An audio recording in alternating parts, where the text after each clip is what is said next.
How to install Windows 10 onto Acer Travelmate.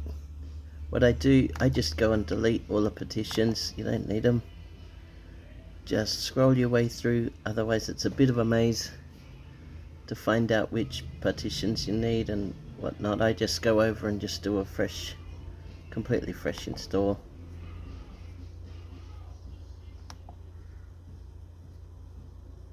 Just wait for that to finish and just work my way through all the partitions and delete them. Yep. Takes a few seconds for it to figure out or to wipe that partition, and then you just keep going until there's just one big unallocated one.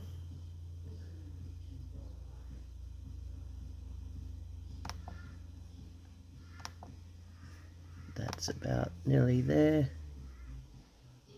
I just find this is the most simple way. And when that is complete, don't worry about even formatting it. It just formats itself anyway as it progresses.